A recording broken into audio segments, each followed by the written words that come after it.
العليم من الشيطان الرجيم بسم الله الرحمن الرحيم قاف والقرآن المجيد بل عجبوا أن جاءهم منذر منهم فقال الكافرون هذا شيء عجيب أإذا متنا وكنا ترابا ذلك رجع بعيد قد علمنا ما تنقص الأرض منهم وعندنا كتاب حكيم. وقال الله تعالى في موضع آخر يا أيها الذين آمنوا قولوا قولا سديدا. وقال النبي صلى الله عليه وسلم قل الحق ولو كان مرا. سامنے کرام دیگر میری بھائیوں، بزرگوں اور عزیز ساتھیوں، تمام قسم کی تعریفات اللہ رب العالمین کے لیے لائق اور زیبا ہے، جس نے ہم کو اور آپ کو پیدا کیا ہے. ہماری پیدائش کے بعد جن چیزوں کی ہمیں ضرورت تھی اللہ رب العالمین نے وہ ساری چیزیں مہیا کی ہیں، اور بے شمار درود و سلام ہو اللہ کے نبی صلی اللہ علیہ وسلم کی ذات گرامی پر کہ آپ صلی اللہ علیہ وسلم نے محسن انسانیت کی طرح عملی طور پر ہمارے سامنے ساری باتیں رکھ کر کے دکھلائی ہیں، بتلائی ہیں، اور اس فانی دنیا کے اندر کیسے ایک مسلمان کی زندگی ہونی چاہیے. یہ دار فانی جو ختم ہونے والی ہے، یا یہ زندگی جس کی اہمیت اور جس کی قیمت ہمارے نزدیک بہت زیادہ ہے، اللہ کے نبی صلی اللہ علیہ وسلم نے خود عملی طور پر اور اپنے صحابہ کرام کو، اپنے ماننے والوں کو، اپنے چہیتے صحابہ کرام کو اللہ کے رسول صلی اللہ علیہ وسلم نے اس طرح ٹرین کیا، اس طرح سے تیار کیا کہ ان لوگوں نے بھی ایسی مثالیں پیش کی ہیں کہ ہمارے لیے وہ قیامت کی صبح تک مشعل راہ ہے، راستہ دکھانے کے لیے، بتلانے کے لیے کہ ایک ایمان والا، ایک مومن مرد یا ایک مومن عورت اس زمین پر جب تک زندہ ہے تو کس طرح سے وہ زندگی گزاریں گے. ایک وہ خصلت جو بہت معدوم سی ہوتی جا رہی ہے، ہلکی ہوتی جا رہی ہے، اس کا ویلو کم ہوتا جا رہا ہے، اس کی اہمیت گھٹتی جا رہی ہے، اور اللہ رب العالمین نے اور اللہ کے رسول صلی اللہ علیہ وسلم نے قرآن کے اندر اس صفت پر ابھارا ہے. اللہ کے نبی حضرت محمد مصطفیٰ صلی اللہ علیہ وسلم نے اس کی ترغیب دلائی ہے، اور اللہ رب العالمین نے اس خصلت کو، اس عادت کو اپنانے کی وجہ سے جو فضیلتیں، جو ریورڈز، جو نعمتیں، جو فیورز، جو انعامات اللہ رب العالمین نے تیار کی ہیں وہ اس کو حاصل ہوں گی. اللہ رب العالمین نے اسے صدق سے موصول کیا ہے. ہمارا رب اپنے آپ کو اس صفت سے متصف کرتا ہے، اس نام سے وہ اپنے آپ کو پکارتا ہے. اپنی خصلت، اپنی عادت، اپنی ایک پہچان کے طور پر اللہ رب العالمین نے اس چیز کو بیان کیا ہے.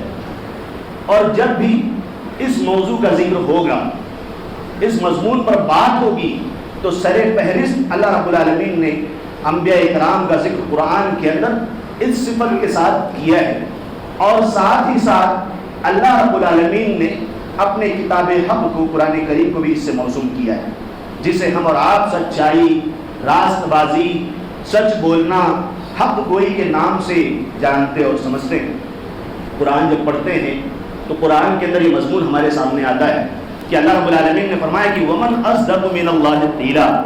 اللہ رب العالمین سے زیادہ سچا کون ہے؟ اللہ رب العالمین بہت زیادہ سچا ہے اپنی باتوں کے اندر. کوئی اس کی باتوں کو جھٹلا نہیں سکتا ہے. اس کی باتوں میں کہیں ایسی کوئی دراڑ اور ایسا کوئی شگاف اور ایسا کوئی گوشہ نظر نہیں آئے گا نعوذ باللہ کہ وہ باتیں مکمل نہ ہوتی. اللہ رب العالمین اپنے وعدے میں، اپنی باتوں میں سچا ہے، اور اللہ رب العالمین نے چاہا ہے کہ اس کے ماننے والے اس صفت کو اپنائیں، یہ ان کی عادتوں کے اندر داخل ہو جائے. لیکن جب بھی ہم اس مضمون کا ذکر کرتے ہیں تو ایک پرٹیکولر ایک جماعت کے ساتھ اس چیز کو خاص کر دیتے ہیں، تاجروں کے ساتھ اس چیز کو جوڑ دیتے ہیں، بزنس مین کا خصوصی اس کے اندر ذکر کیا جاتا ہے. حالانکہ قرآن کی آیات کا جب مشاہدہ کیا جائے اور تفاسیر کو جب الٹا جائے اور اللہ رب العالمین اور اللہ کے رسول صلی اللہ علیہ وسلم کے مطالبات پر جب غور کیا جائے تو اس کا تعلق صرف بزنس سے نہیں ہے، بلکہ اللہ رب العالمین نے اس کی شروعات ایمان سے کی ہے. باتیں آئیں گی انشاءاللہ اور ایمان کے ساتھ ساتھ ہماری جو ذمہ داری جہاں صدق کی ہے، سچ بولنے کی ہے، سچائی کو اپنانے کی ہے، وہیں اللہ رب العالمین نے تصدیق کا بھی حکم دیا ہے اسی آیت کے اندر، اور علماء کرام نے اس سے مختلف تفسیریں لی۔ اسی طرح سے جہاں پر بھی ہم جس زمین پر زندہ ہیں، چاہے وہ باپ ہو، چاہے وہ بیٹا ہو، چاہے وہ بیٹی ہو، چاہے وہ بیوی ہو، چاہے وہ شوہر ہو، چاہے وہ ممبر پر کھڑا ہونے والا شخص ہو، چاہے وہ مسجد کے ذمہ داران ہوں، چاہے وہ انتظامیہ سے جڑے ہوئے ہوں، چاہے وہ تجارت سے جڑے ہوئے ہوں، چاہے وہ سماج کے معزز طبیب ہو، حکیم ہو، ڈاکٹرز ہوں، چاہے وہ بزنس مین ہوں، چاہے زمین پر جو بھی ہوں اور وہ ایماندار ہیں، تو ان کی ذمہ داری ہے کہ وہ اس صفت کو اپنانے کی کوشش کریں۔ اللہ رب العالمین نے سورہ مریم کے اندر 4 جگہ پر اس کا ذکر کیا ہے اپنے نبی کے ساتھ۔ سورہ یوسف میں اللہ رب العالمین نے حضرت یوسف علیہ السلام کے ساتھ اس صفت کو متصف کر کے بتلایا ہے کہ جب بادشاہ عزیز کی بیوی نے اور ان خواتین نے جو حضرت یوسف علیہ السلام کے ساتھ سازش رچی تھی، اور ان خواتین نے جب اس چیز کا اظہار کیا تھا کہ یوسف علیہ السلام بری ہیں، وہ حق پر ہیں، تو اس وقت عزیز بادشاہ کی بیوی نے اس بات کو ظاہر کیا جس کو اللہ رب العالمین نے قرآن کے اندر بطور صفت کے اور بطور زیور کے اللہ رب العالمین نے حضرت یوسف علیہ السلام کے بارے میں قرآن کے اندر بیان فرمایا۔ اللہ رب العالمین نے قرآن کے اندر بیان کیا کہ وَإِنَّهُ لَمِنَ الصَّادِقِينَ، کہ یوسف علیہ السلام جو تھے وہ سچے لوگوں میں سے تھے۔ ایسے ہی اللہ رب العالمین نے ابراہیم علیہ السلام کا ذکر کیا ہے قرآن کے اندر سورہ مریم کے اندر کہ وَاذْكُرْ فِي الْكِتَابِ إِبْرَاهِيمَ، ابراہیم علیہ السلام کا ذکر کیجئے کہ وہ بھی سچے لوگوں میں سے تھے۔ اسی طرح سے اللہ رب العالمین نے قرآن کے اندر اسحاق اور یعقوب کا بھی ذکر کیا ہے، اور ان کے ذکر خیر کے ساتھ حق کی صفت کو متصف کیا ہے۔ اللہ رب العالمین نے ادریس علیہ السلام کے بارے میں قرآن کے اندر ذکر کیا کہ یہ بھی سچے لوگوں میں سے تھے۔ اور اسی طرح سے ہمارے نبی آخر الزمان جناب محمد رسول اللہ صلی اللہ علیہ وسلم کی ہستی کسی سے ڈھکی چھپی بات نہیں ہے کہ اللہ کے رسول صلی اللہ علیہ وسلم الامین الصادق، امانت دار اور سچے کے نام سے زمانے جاہلیت سے پری اسلام سے مشہور تھے۔ پہلے ہی سے اللہ کے رسول صلی اللہ علیہ وسلم کی صفت لوگوں کے درمیان رائج تھی، جو لوگ جانتے تھے اللہ کے نبی صلی اللہ علیہ وسلم کے بارے میں۔ اسی لیے ایک موقع پر جب اللہ کے رسول صلی اللہ علیہ وسلم نے نبوت کا اعلان کرنے کے لیے لوگوں کو جب جمع کیا، اور اس کے بعد لوگوں سے اس بات کا اور اس مشہور واقعے کا ذکر کیا کہ میں اگر اس بات کی گواہی یہ بات میں کہوں کہ اس پہاڑ کے پیچھے کہ تمہارے اوپر لشکر کوئی حملہ ہونے والا ہے تو کیا تم میری باتوں کو مانو گے؟ تو ان لوگوں نے جو جواب دیا تھا وہ زبان مبارک صلی اللہ علیہ وسلم کی گواہی تھی، وہ اللہ کے نبی صلی اللہ علیہ وسلم کے بارے میں دشمنوں کی شہادت تھی۔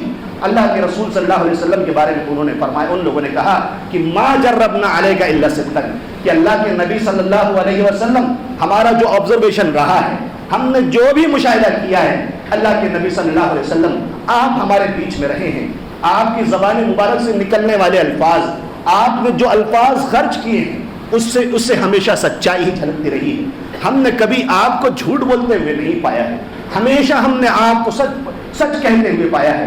آپ کی زبان مبارک سے ہمیشہ سچائی کے الفاظ نکلے ہیں۔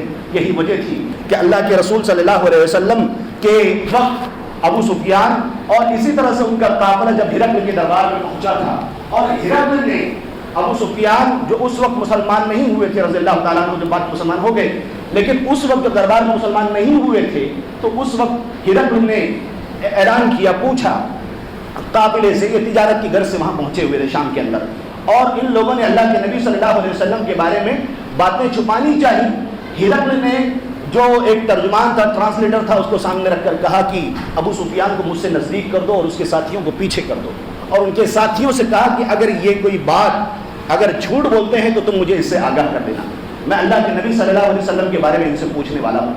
اللہ کے نبی صلی اللہ علیہ وسلم کے بارے میں انہوں نے سوال کیا، تو اس وقت ابو سفیان رضی اللہ تعالیٰ عنہ نے کہا، جو اس وقت مسلمان نہیں ہوئے تھے، انہوں نے کہا کہ فواللہ لولا الحیاء من ان یأثروا علی کذبا لکذبت عنہ، اللہ کے نبی صلی اللہ علیہ وسلم کے بارے میں اگر مجھے جھوٹ بولنے کا موقع مل جاتا تو میں ضرور اللہ کے نبی صلی اللہ علیہ وسلم کی شان میں یہ کہہ دیتا کہ اللہ کے نبی صلی اللہ علیہ وسلم جھوٹے ہیں، یا ان کی کسی خصلت کے اوپر، کسی کیریکٹر کے اوپر، کسی عادت کے اوپر میں حرف اٹھاتا، میں انگلی رکھ دیتا کہ اللہ کے نبی صلی اللہ علیہ وسلم یہاں پر غلط ہے، میں جھوٹ بول دیتا اللہ کے نبی صلی اللہ علیہ وسلم کی شان میں۔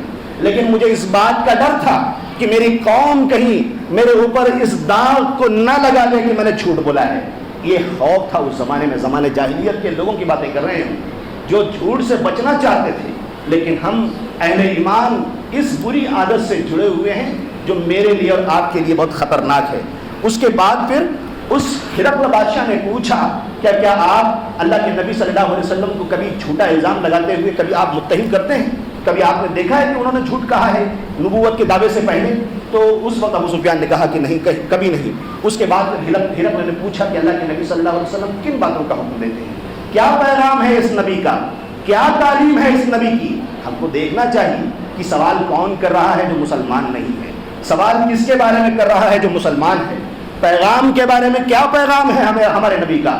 ہمارے نبی کا پیغام ابو سفیان جو ڈس بلیور تھا، مسلمان نہیں تھا اس وقت، وہ اللہ کے نبی کے پیغام کو بیان کر رہے ہیں. اور ہم مسلمانوں کے لیے تو اللہ کے نبی صلی اللہ علیہ وسلم کے ذات کی طرف منسوب بات سونے سے بھی زیادہ قیمتی ہے.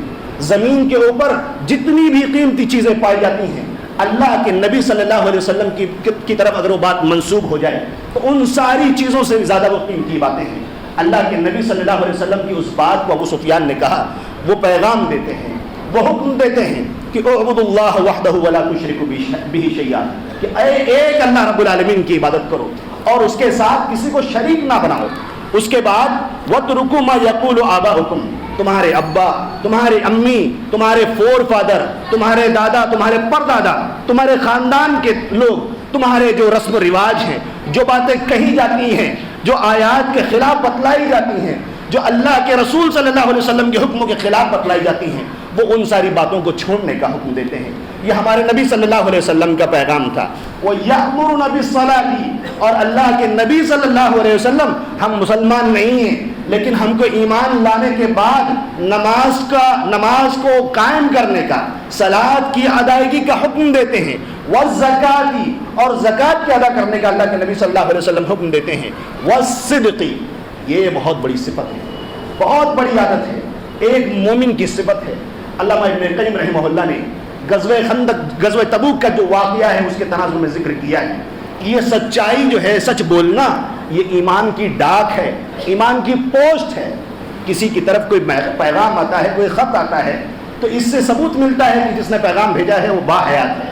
مردوں کی طرف سے خطوط نہیں آتے، مردوں کی طرف سے پیغام نہیں آتے، پیغام آتا ہے زندوں کی طرف سے آتا ہے.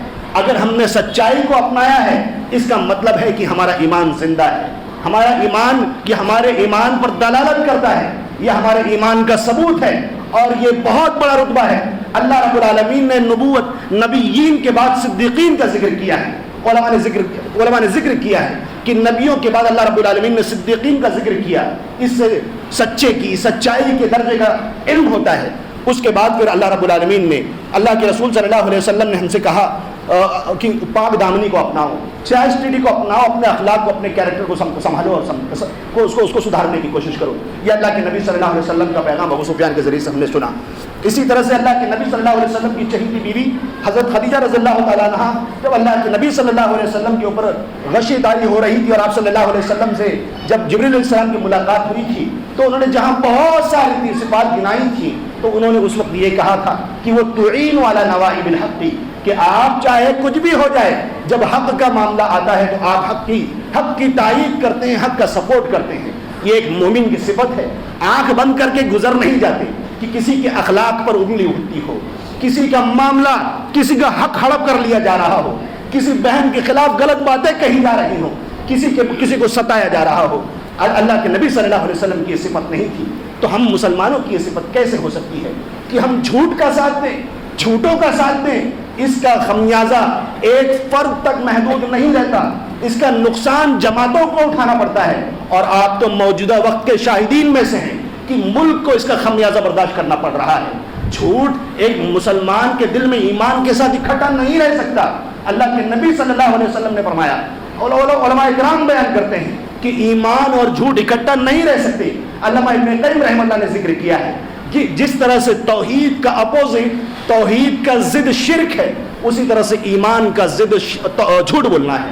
لہذا ہم کو ایمان کا جو ضد جھوٹ بولنا ہے اس سے خود کو بچانے کی کوشش کرنا ہے، اپنی ماں اور بہنوں کو بچانے کی کوشش کرنا ہے، اپنے جھگڑوں کے اندر اس چیز کو ختم کرنا ہے، اپنے بچوں کی ایسی تربیت کرنی ہے کہ وہ کعب بن مالک رضی اللہ تعالیٰ عنہ جیسا ان کے سامنے واقعہ پیش آ جائے تو وہ اپنا نقصان برداشت کرنے کے لیے تیار رہیں، لیکن وہ اس بات پر سودا کرنے کے لیے تیار نہ ہو کہ اللہ کے رسول صلی اللہ علیہ وسلم کی سکھلائی ہوئی تعلیمات کو چھوڑ بیٹھیں۔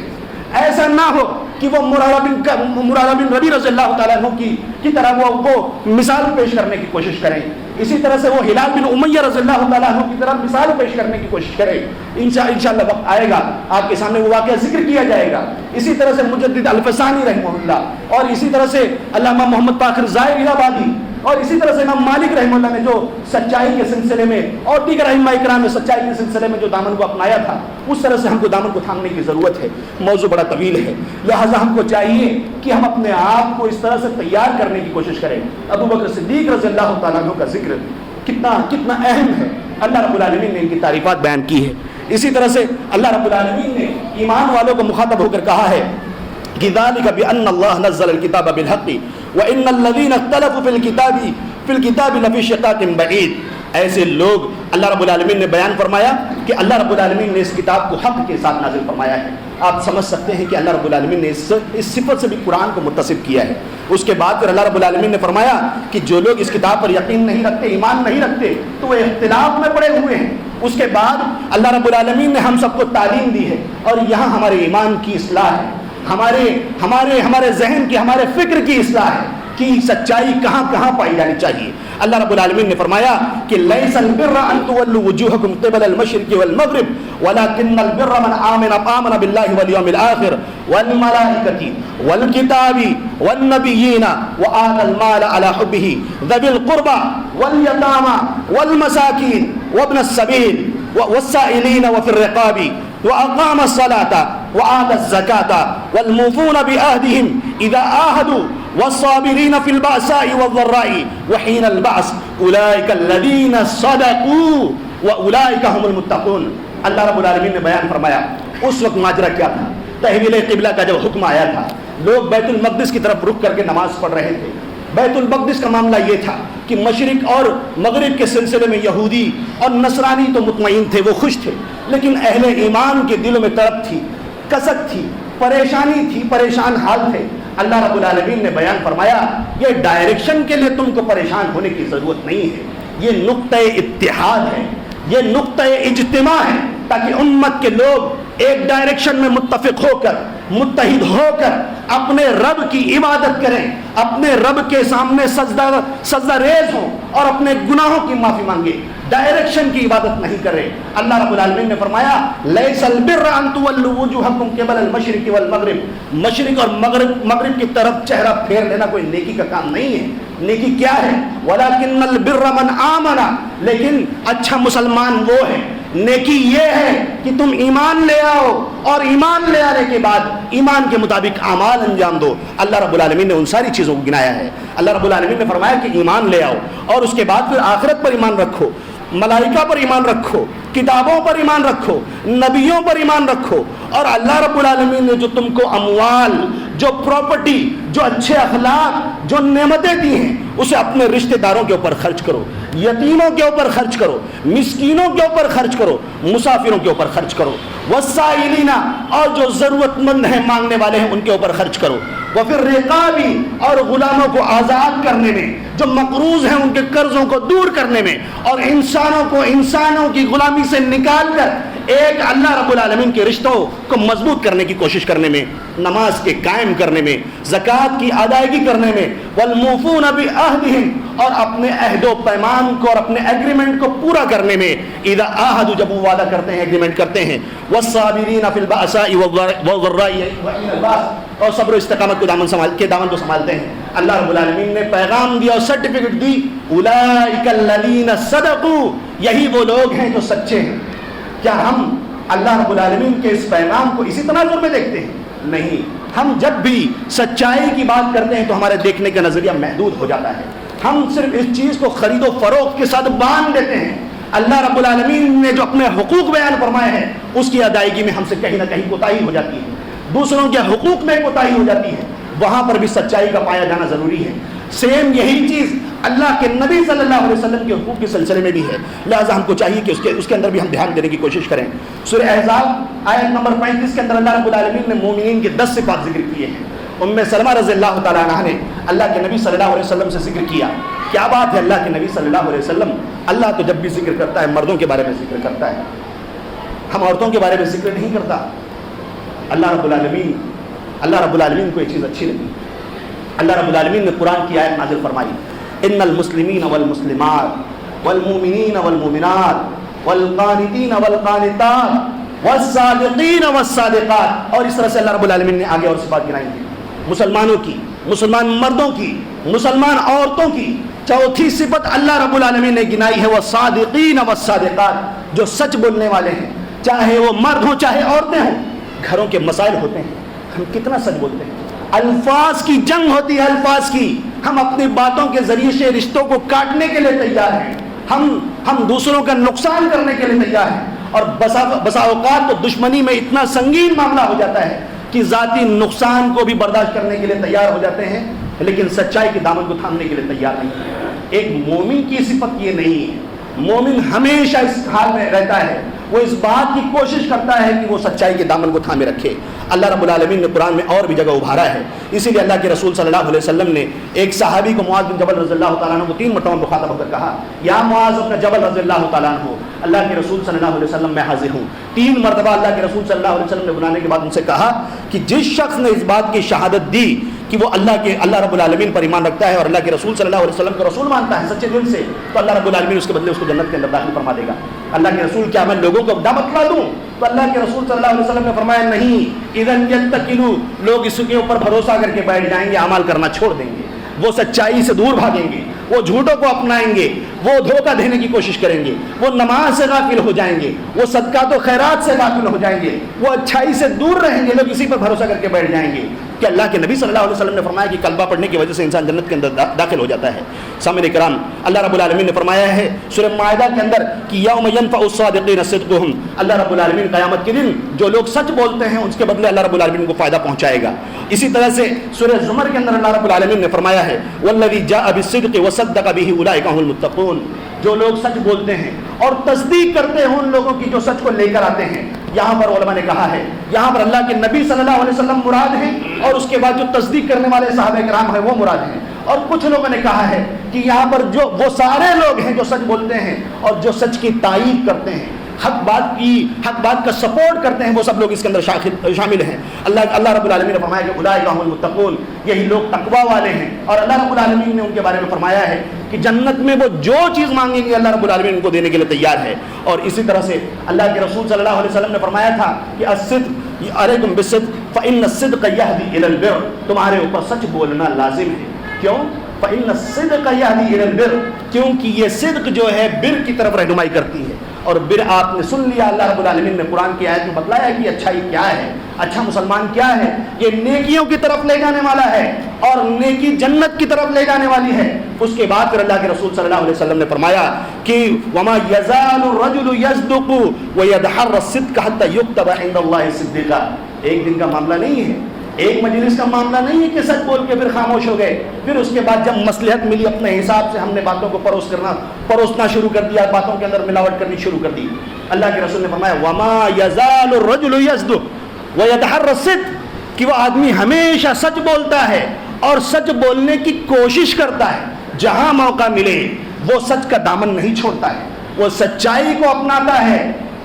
اور اسی طرح سے اللہ کے رسول صلی اللہ علیہ وسلم نے جھوٹ کے بارے میں کہا ہے کہ جھوٹ سے بچو، فإن الكذب يهدي إلى الفجور، جھوٹ بولنا یہ فجور کی طرف لے جانے والا ہے، اور فجور کیا ہے؟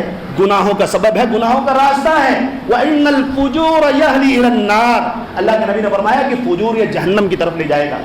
کوئی نہیں چاہتا ہم میں سے، ہم سب چاہتے ہیں اپنے آپ کو بچانا، تو ہم کو کوشش بھی کرنی ہوگی، اپنی زبان پر کلم لگانا ہوگا، بیڑیاں ڈالنی ہوں گی۔ وما يزال الرجل يكذب ويتحرى الكذب حتى يكتب عند الله كذابا، اللہ کے نبی نے فرمایا آدمی جھوٹ بولتا ہے، جھوٹ بولتے رہتا ہے، جھوٹ بولنے کی کوشش کرتا ہے، یہاں تک کہ اللہ رب العالمین کے یہاں لکھ دیا جاتا ہے یہ جھوٹا ہے۔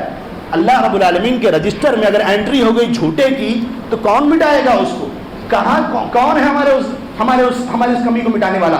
ایک موقع پر ایک صحابی کہتے ہیں اللہ کے رسول صلی اللہ علیہ وسلم نے فجر کی نماز پڑھائی.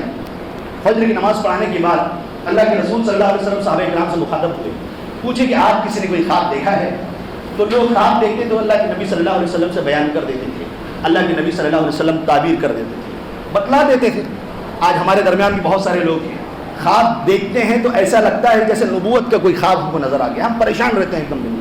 اتنا حیران اور پریشان ہونے کی ضرورت نہیں ہے. اللہ کے نبی کی ایک تعلیم ہمیشہ ہمارے ذہن میں رہنی چاہیے کہ انما اخطاک لم یکن لیصیبک وما اصابک لم یکن لیخطئک. جو چیز اچھی ہے وہ پہنچ کر رہے گی, جو بری ہے وہ بھی پہنچ کر رہے گی. اگر اللہ رب العالمین نے ہم کو اس کا نشانہ بنا کر رکھا ہے تو کوئی بچانے والا نہیں ہے, کتنا بھی پاورفل زمین پر ہستی کیوں نہ ہو. لہٰذا ہم کو اپنے سپنوں کو لے کر زیادہ حیران اور پریشان ہونے کی ضرورت نہیں ہے. لیکن کبھی کبھی پیغام اللہ رب العالمین دیتا ہے, لہٰذا اگر ایسی کوئی چیز ہو جائے تو ہم کو اللہ رب العالمین سے مدد مانگنی چاہیے کہ اس شر سے محفوظ رہے. اور اللہ کے رسول صلی اللہ علیہ وسلم نے برے خواب کو بیان کرنے سے منع فرمایا. اس کے بعد پھر اللہ کے نبی صلی اللہ علیہ وسلم نے ایک دن پوچھا کہ آج کسی نے خواب دیکھا ہے؟ لوگوں نے کہا کہ نہیں اللہ کے رسول صلی اللہ علیہ وسلم. اللہ کے نبی نے کہا آج میں نے خواب دیکھا ہے. 2 لوگ آئے تھے, 2 لوگ مجھے لے کر گئے. میں نے دیکھا ایک پاک زمین پر مجھے لے کے گئے, اس کے بعد پھر دوسری جگہ پر لے کے گئے. کیا دیکھتا ہوں کہ ایک آدمی بیٹھا ہوا ہے, اس کے پاس ایک آدمی کھڑا ہے اور وہ کلوب لیے ہوئے ہے. جس طرح ہاتھی کو چبا کر بھالا اور نکیلی چیز سے اس کو کنٹرول کیا جاتا ہے اتنے مہان شکتیشالی جانور کو, اسی طرح سے اس آدمی کے بازو میں ایک آدمی کھڑا ہے اور اس کے ہاتھ میں وہی ہتھیار ہے, اور وہ اس کے منہ میں داخل کرتا ہے اور کھینچتے ہوئے اس کے گدی تک لاتا ہے, جبڑے میں داخل کرتا ہے, یہاں تک کھینچ کر لاتا ہے. اللہ کے نبی صلی اللہ علیہ وسلم نے فرمایا کہ پھر وہ اس کو نکالتا ہے, یہ صحیح ہو جاتا ہے, پھر دوسری طرف داخل کرتا ہے, پھر اس کو کھینچ کے پیچھے تک لے کے جاتا ہے. یہی عذاب کنٹینیو ہوتا رہتا ہے. اللہ کے نبی صلی اللہ علیہ وسلم نے پوچھا یہ کیا دکھلایا تم نے, کون ہے یہ آدمی جس کے ساتھ یہ ماجرا ہو رہا ہے؟ اللہ کے نبی صلی اللہ علیہ وسلم نے فرمایا کہ اللہ کے نبی صلی اللہ علیہ وسلم یہ وہ آدمی ہے جو زمین پر جھوٹ بولتا تھا. حدیث صحیح ہے. یہ آدمی وہ ہے جو زمین پر جھوٹ بولتا تھا اور اس کی باتیں زبان در زبان عام ہوتی جاتی تھی. اور تو آج تو میڈیا کا دور ہے, سچ پیچھے رہ جاتا ہے, جھوٹ آسمان چھونے لگتا ہے. اللہ کے نبی صلی اللہ علیہ وسلم نے فرمایا کہ وہ جھوٹے آدمی کی بات آسمان تک پہنچ جاتی ہے, اتنا عام ہو جاتا ہے, اللہ رب العالمین اس کو قیامت تک یہ سزا دیتے رہے گا. کتنا بڑا انجام اللہ کے رسول صلی اللہ علیہ وسلم نے جھوٹے کے بارے میں بیان فرمایا ہے. سامعین کرام, اللہ رب العالمین نے مشہور آیت ہے, ہم ہمیشہ خطبے میں سنتے رہتے ہیں, فرمایا کہ اے وہ لوگوں جو ایمان لے آئے ہو, اللہ تعالیٰ سے ڈرو, سچ بات بولو, قولوا قولا سدیدا, سیدھی سادی بات بولو. علامہ ابن کثیر رحمہ اللہ نے فرمایا ہے مستقیما لا اعوجاج فی, باتیں سیدھی ہو, چرب زمانی والی نہ ہو, کوئی عیاری نہ ہو, الفاظوں کے ذریعے سے مکاری نہ ہو, الفاظوں کے ذریعے سے دلوں کو جیتنے والا کام ہو, لیکن اپنے دل کے اندر کینہ, حسد اور لالچ بھرا ہوا ہو کہ ہم اپنے بھائی کا دل جیت لیں گے, اس کی جیب پر, اس کی عزت پر, اس کی پراپرٹی پر حملہ کریں گے. اللہ رب العالمین نے فرمایا کہ ایک مومن کی شان نہیں ہے یا ایھا الذین آمنوا اتقوا اللہ وقولوا قولا سدیدا. بدلہ کیا ہے, انعام کیا ہے؟ اللہ رب العالمین نے فرمایا مومنوں سننے کے لائق ہے, اور اگر ہمارے دلوں کے اندر ایمان زندہ ہے تو اپنی عادتوں کو بدلنا ہوگا اپنے رب کی خاطر, اپنے اللہ کی خاطر. اللہ رب العالمین نے فرمایا یصلح لکم اعمالکم, تمہارے اعمال کی اصلاح فرما دے گا اللہ رب العالمین. کیا مطلب ہے اس کا؟ علامہ ابن کثیر رحمہ اللہ نے فرمایا ہے یوفقہم للاعمال الصالحہ, ایک سچ جس کی کوئی ویلو نہیں ہے ہمارے نزدیک, اللہ رب العالمین سچ بولنے کی وجہ سے نیک اعمال کی ہم کو توفیق دے گا. اس کے بعد وَأَن يُغْفِرَ لَهُمُ الذُّنُوبَ الْمَاضِيَةَ, جو پچھلے گناہ تھے اللہ رب العالمین پچھلے گناہوں کو معاف کر دے گا. اور اس کے بعد وَمَا قَدْ يَقَعُ مِنْهُمْ فِي الْمُسْتَقْبَلِ يُلْهِمُهُمْ تَوْبَةً مِنْهُ. اللہ رب العالمین سے اگر کبھی کسی بندے سے کوئی غلطی ہو گئی تو اللہ رب العالمین مستقبل میں اس بندے کو توبہ کی توفیق دے گا. کتنی بڑی فضیلت اللہ رب العالمین نے تیار کی ہے. دوسرا, اللہ رب العالمین نے فرمایا وَيَغْفِرْ لَكُمْ ذُنُوبَكُمْ وَمَن يُطِعِ اللَّهَ وَرَسُولَهُ فَقَدْ فَازَ فَوْزًا عَظِيمًا. یہی سب سے بڑی کامیابی ہے. سامعین کرام, باتیں بہت زیادہ ہیں, اللہ رب العالمین نے سچ کے سلسلے میں حکم دیا ہے کہ جب بھی بولو تو سچ بولو اور اپنے وعدے کو پورا کرو. اسی طرح سے ایک موقع پر اللہ کے رسول صلی اللہ علیہ وسلم ٹیک لگائے ہوئے تھے. اللہ کے رسول صلی اللہ علیہ وسلم باتوں کو گناتے جا رہے تھے. اللہ کے رسول صلی اللہ علیہ وسلم نے ٹیک چھوڑ کر کہا کہ جھوٹ سے بچو, جھوٹی گواہی سے بچو, جھوٹ سے بچو, جھوٹی گواہی سے بچو. بار بار اللہ کے رسول صلی اللہ علیہ وسلم اس کے اوپر زور دے رہے تھے. سامعین کرام, ایسا ہی ایک واقعہ غزوہ تبوک کا ہے. کافی تنگی کا حال تھا. چند منٹوں کے اندر میں اپنی بات کو ختم کرنے کی کوشش کروں گا. ساعۃ الاسرہ کے نام سے اللہ رب العالمین نے اس کو قرآن کے اندر سورہ توبہ کے اندر بیان فرمایا ہے. بہت تنگی کا وقت تھا, بہت پریشان حال تھے لوگ. کیونکہ جو دشمن تھا بہت مضبوط تھا. یہ اللہ کے رسول صلی اللہ علیہ وسلم کی حکومت کے مدینہ میں قیام کے بعد اب کہیں کوئی مشکل نہیں تھی, لیکن ملک روم اور اسی طرح سے غسان نام کا جو قبیلہ تھا, ان کی طرف سے اس بات کا خدشہ تھا کہ مسلمانوں کے اوپر حملہ ہو جائے گا, اور مسلمان بہت پریشان تھے اس چیز کو لے کر. اسی بیچ میں وہ اللہ کے نبی صلی اللہ علیہ وسلم کا ایلا, جو قسم کھانے کا واقعہ ہے, اللہ کے نبی صلی اللہ علیہ وسلم جو اپنی بیویوں سے الگ ہو گئے تھے, یہ اسی سن کا واقعہ ہے, اسی بیچ کا واقعہ ہے. یہاں تک کہ ایک صحابی حضرت عمر بن خطاب رضی اللہ تعالیٰ عنہ, ان دونوں کا آپس میں موافقہ تھا, ایگریمنٹ تھا کہ جب میں بزنس کے کام میں شامل رہوں گا تو اللہ کے نبی صلی اللہ علیہ وسلم کے مجلس میں کسی بات کا ذکر ہوگا تو آپ آ کر مجھ سے اس بات کا ذکر کر دینا, اور اگر آپ غائب رہیں گے تو میں آپ سے اللہ کے نبی صلی اللہ علیہ وسلم کے پیغام کا ذکر کر دوں گا. ایک مرتبہ عمر بن خطاب رضی اللہ تعالیٰ عنہ گھر کے اندر موجود تھے. وہ دروازہ ٹھوک رہے ہیں, کنٹینیو ٹھوک رہے ہیں. اس کے بعد عمر بن خطاب رضی اللہ تعالیٰ عنہ گھبرا کر دروازہ کھولتے ہیں, پوچھتے ہیں کیا ہوا, کیا روم والوں نے حملہ کر دیا؟ اتنی شدت, اتنا خوف تھا. تنگی کا یہ حال تھا کہ اللہ کے رسول صلی اللہ علیہ وسلم نے عمومی اعلان کیا کہ مسلمانوں کو چاہیے کہ ایسے حالات میں مدد کریں. اللہ کے رسول صلی اللہ علیہ وسلم کے چہیتے صحابی حضرت عثمان بن عفان رضی اللہ تعالیٰ عنہ کا قافلہ بزنس کے لیے تیار تھا. اس کے اوپر پالان رکھا ہوا تھا. 200 اونٹ اپنی تیاری کے ساتھ بزنس کے لیے تیار تھے. اللہ کے نبی صلی اللہ علیہ وسلم کا یہ پیغام سن کر اس صحابی نے مسلمانوں کے لیے, اسلام کے لیے چیز کو وقف کر دیا. پھر تھوڑے دیر بعد 100 اونٹ انہوں نے اسی طرح سے تیار کر کے اللہ کے راستے میں وقف کر دیا. پھر تھوڑی دیر بعد انہوں نے 100 اونٹ اسی طرح سے اللہ کے راستے میں وقف کر دیا. اللہ کے نبی نے کہا آج کے بعد سے عثمان تم جو چاہے وہ کرو, تمہارا رب تم کو معاف کرتا ہے. یہ معاملہ ہوتے ہوتے تاریخ نے ذکر کیا ہے کہ عثمان بن عفان رضی اللہ تعالیٰ عنہ نے اس طرح سے 900 اونٹ اور 100 گھوڑے اللہ کے راستے میں خرچ کیے. 29.5 کلو سونا اور 29.5 کلو چاندی اور 5.5 کلو سونا انہوں نے اللہ کے راستے میں خرچ کیا. ایک صحابی کے بارے میں آتا ہے کہ انہوں نے 13.5 ٹن کھجور اللہ کے راستے میں خرچ کیا. تنگی کا بہت برا حال تھا. یہی وہ واقعہ ہے کہ ابو بکر صدیق رضی اللہ تعالیٰ عنہ اپنے گھر کا پورا اثاثہ لے کر آئے تھے. عمر رضی اللہ تعالیٰ عنہ کچھ چھوڑ کر آئے تھے. کسی صحابی کے پاس آدھا کلو ہے, کسی کے پاس کچھ کھجوریں ہیں, کسی کے پاس ایمان کے جذبے زندہ ہیں, لیکن ان کی دعائیں اور ان کی محبت اللہ کے رسول کے ساتھ لگی ہوئی تھی.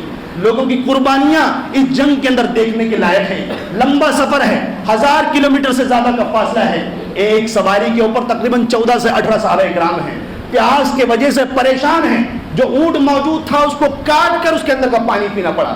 بھوک لگی, پتے چبا کر بھوک کو مٹانا پڑا. صحابہ کرام نے ذکر کیا کہ ہمارے ہونٹوں میں سوجن آ جائے گا.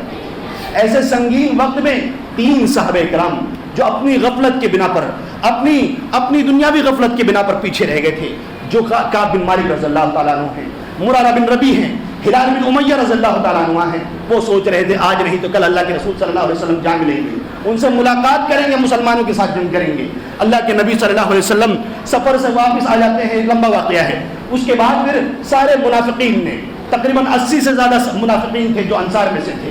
کچھ عبداللہ بن ابی کا الگ گروپ تھا, قبیلہ بنی غفار کا الگ گروپ تھا. ان لوگوں نے اللہ کے رسول صلی اللہ علیہ وسلم سے کہا کہ اللہ کے رسول استغفار کر دیجیے, آئندہ اس طرح کی چیز نہیں ہوگی. سب لوگوں کو اللہ کے رسول نے کہا, اور اس کے بعد کہا کہ تمہارا معاملہ اللہ کے حوالے ہے. کعب بن مالک پہنچتے ہیں دربار رسالت, اللہ کے نبی صلی اللہ علیہ وسلم کے سامنے بیٹھتے ہیں گھٹنے موڑ کر. اللہ کے رسول سے کہتے ہیں اللہ کے رسول, مجھے اللہ رب العالمین نے بولنے کی بہت اچھی صلاحیت دی ہے. آپ کے علاوہ کسی اور کی ذات ہوتی تو میں باتوں کے ذریعے سے اس کا دل جیت لیتا, معاملہ اپنے حق میں کر لیتا. لیکن مجھے اللہ کے رسول صلی اللہ علیہ وسلم اس بات کا ڈر ہے کہ آج میں آپ کو راضی کر لوں گا, لیکن عرش والا کل قیامت کے دن یا اس دنیا میں وہی کے ذریعے سے مجھ سے آپ کو ناراض کر دے گا. مجھے یہ چیز برداشت نہیں ہے. میرے حالات ٹھیک تھے, میرے پاس سواریاں بھی تھی, میں سوچ رہا تھا جوائن کر لوں گا، مل جاؤں گا آ کر، لیکن اپنی دنیاوی چیزوں میں الجھ کر رہ گیا تھا، میری فصل تیار تھی، اس کے لیے میں رک گیا تھا۔